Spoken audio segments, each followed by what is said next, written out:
Okay, so it seems like we have an update on the Wuthering Waves situation going on with the IRL event over in Korea. Now, if you don't know, I actually covered this in a previous video talking about there's a couple of apologies over on the Wuthering Waves Korean page. And obviously with a lot of us being over in the West and not being able to actually attend this event, none of us knew actually what was going on and what some of these vague statements that they were making actually were. Well, it seems like we actually have a little bit of an update to this situation and we find out exactly what they meant by these inappropriate signs and also some of the other things that are actually going on over in the event, including some pictures which I've been asking for. Obviously those pictures aren't anything, groundbreaking, they're just fun pictures which I wanted to look at. But yeah, we also do have an update on what's actually gone over in the Korean event, which has been pretty interesting. But before I get into this video, don't forget to leave a like and subscribe, and also go to game subs, use my code CASA, get 10% off. And yeah, let's get back into the video. So pretty much this was the reply from the Wuthering Waves account. It was a very long message pretty much saying we're sorry, and one of the main things that I was very confused by was the fact that they said there was inappropriate signs. Now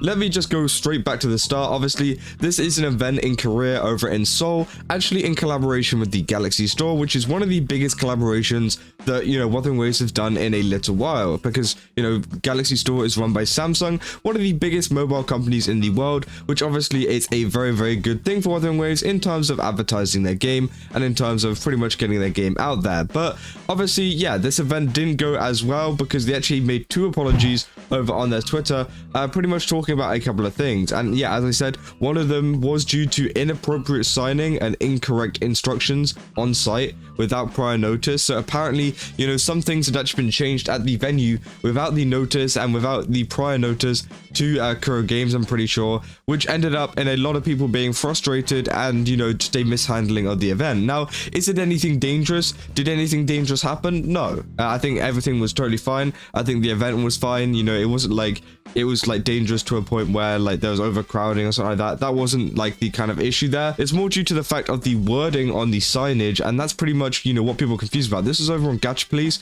Obviously someone said, I heard some KR drama about Kuro being racist and they apologize, which again is extremely inflammatory. Okay, like go out ahead and saying racist, that's not true. Okay, let's just kind of point that out there. But obviously, yeah, a lot of people were very angry in the replies saying, and why is that racism? There was no racism there. And then someone actually went ahead and explained it pretty well. And, obviously take this with a lot of grain of salt because this is just coming from one person. There's been no kind of news sources to actually report on this. Or, there's not been another kind of follow-up kind of clarifying what they mean.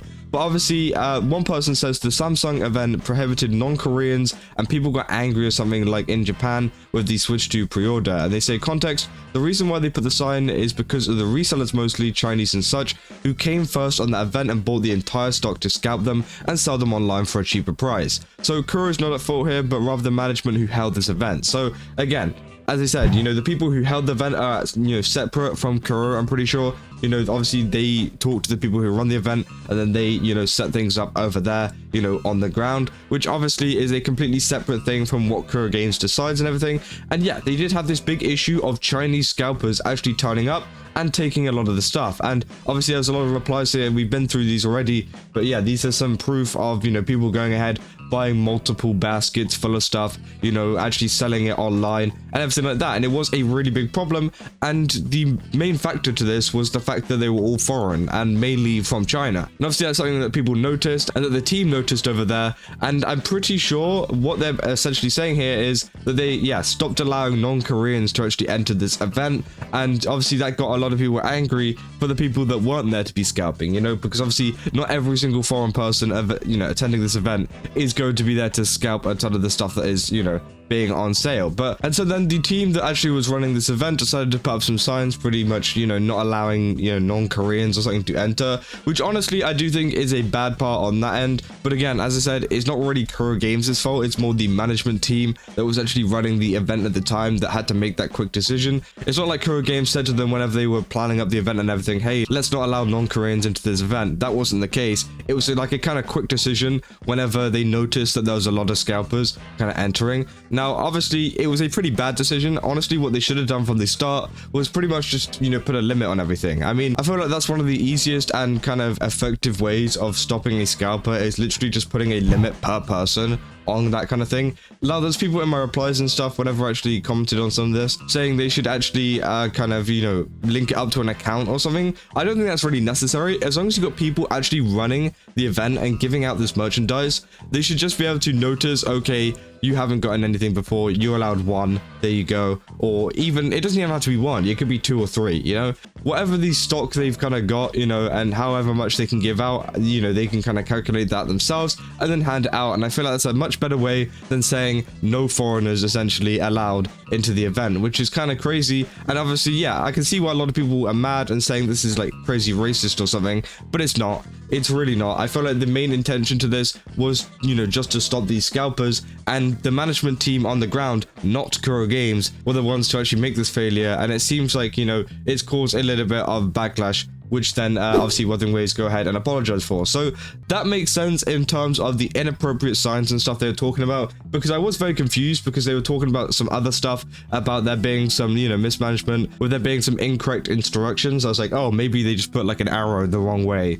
But then they, you know, said the inappropriate stuff. That got me a little bit confused. But honestly, yeah, so let's just move on. We have a couple of videos over the Korea event, which honestly I thought was kind of funny. I was saying I didn't really want to see because I hadn't seen any at that time, but it seems like all of them have come out now. And obviously this is Camellia, a big Camellia thing playing with a Changli cosplayer. And it seems like, yeah, it's very similar to the Japan event where they actually hired a bunch of cosplayers to actually go and interact with all the people there. Now, it doesn't look as big as the event in terms of like setup, but honestly, it does still look pretty fun. And, you know, it looks like there was a proper event going on over there because, you know, whenever all of this stuff came out, I was like, I haven't even seen any pictures from it. With the Japan one, we saw it like day one, you know, the Osaka event, we saw pictures from that day one. Everyone was talking about it and it was pretty big. Whereas this one, it's not as big, but it seems like we do have some official pictures from Kuro Games. Obviously, there's all the cosplayers. We got all the rinascita characters there, you know, Carlotta, Bran, Rocha, Zany, Phoebe, Shorekeeper. Shorekeeper's there for some reason, and cantarella as well. And obviously, I think this guy won something, maybe, or maybe he's part of the team. I don't know. But again, hey, there's a lot of kind of fun pictures. There's more of the cosplayers. And again, you know, I feel like they did a pretty good job. Oh, there we go. We got the Jinshi skin as well, which looks very, very cool. And yeah, it seems like, you know, this was a pretty popular event. Obviously, you can see everyone here in the background. It seems like it was raining that day, which isn't ideal for an outdoor event. But hey, you know, it seems like it still went pretty well. And I think a lot of people were there for a lot of the merchandise that was on over there too. And yeah, it just seems like a lot of people were just having a good time overall. You know, we got even more cosplayers. And yeah, it seems like a pretty good event. Obviously, you can see it's not the biggest of events, as there's this small little like arena bit with all the cosplayers, and that's only fitting around what, like 300 to 400 people, if that. And yeah, so it is quite nice to see some actual pictures from this event and know that this event actually did happen in the first place.